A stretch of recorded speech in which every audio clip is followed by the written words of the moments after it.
tubela bakulu dinyame tijeniz ye I'm back ngemsana na dzoka zvekare muri yeZimbabwe ndine nyaya yengai kutenderera mazuva aya adarika aya nyaya ya deputy finance minister uyo anotevera kumashure kwa Mthuli Ncube. Nyaya iri panapa ndekudeso kwemera kadaiso mwana wa president Emerson Mnangagwa uyu nyaya yanga iri kunetsa ndeyekuti anga ari kungumuka ari kuona movements asinganzwisisike. Nhasi akamboona cartridge epfuti akadonha pamberi pedhoo rake, akamboona laptops ake akashaya mba make akadonha padhoo bedroom pake, kana kuti anozoona zvakadonha muloni achinzwa movements akasiyana siyana mumba make. Zvinova zvinhu zvakaita kuti akatomboredza polisi ikatry kuinvestigate. Ndobva yazofunga kuti isusu pamwe tiri kudena maghost. Nhasi nyaya iri panapa muri yeZimbabwe iri kuzouya iri kubudikira kunzi imba yake yacho iyoyo yanga iri kuita zvinhu izvozvo yabvira moto. Zvinova zvinhu zvavhundutsa Zimbabwe yese kuti how come nyaya iyi chii chakuitika zvakusvika pakupisa nemba vanhu ava chii chachinyatsa kuitika. Because vanhu vakawanda vari kutaura zvakasiyana siyana. Vamwe vari kuti kana zvichiita deputy finance minister kana zvichibvira ngavareurure.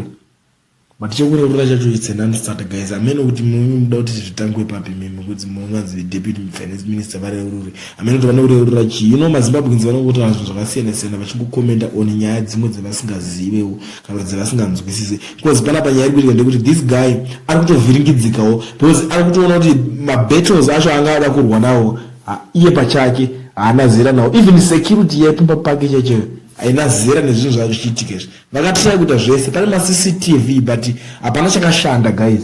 Ndiro chokwadi. So panapa nyaya iri kuitika ndekudaizvo.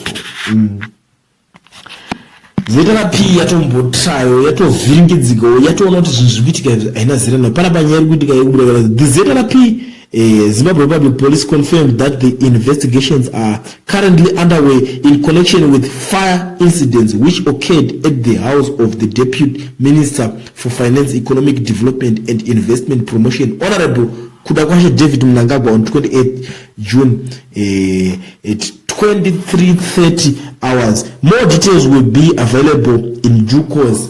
Vakatozovhunduka kuona kuti imba yacho yakutobvira. Bozi vanga vati taloncha kuti timbonzwisisa kuti chichikuitika kuti aumbonyatsorwa ma-investigations. Vari pakati pekurwa ma-investigations vachitry kuda kuongorora zviri kuitika imba yakabva yasvika pakubvira. Bozi zvichizonzwisisika ndianari after this guy's light. But vanhu pane zvinhu zvavataura zvikanzi mukomana uyu anofira mahara and stuff.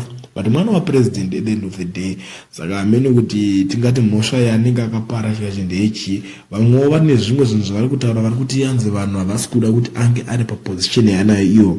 Because vanonzi hanzi pane vamwe vanofanira kuva ari papo. MaZimbabweans vanongorotomoka. Even president himself vakatotaura kuzi Zimbabwe is a democratic country yekuti munhu anogoda kungotaura zvaangoda. Tinongovasiya vakadaro maZimbabweans, tinovada vakadaro.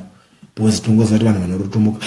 Ndo nyaya yanga iri kutaurika panapa. Kana mene muri Zimbabwe imimi munongozivawo kuti inini ndinyaya metizhen handikwanisi kuzotaura nyaya yese ndisingasiro imimi room yekuti munge muchitaurawo mafungiro nemaonero enyu payava nyaya iko zvinezvi. Sekupromisa kwandiri kuti tikataura nyaya tinozodzoka tichizouza yapape ma-updates yapakati iko zvinezvi imba yemukomana uya yabvira ndo nyaya iri kuitika yapaground. Amene muri Zimbabwe kuti imimi makaitarisa nyaya iyi munoionawo sei?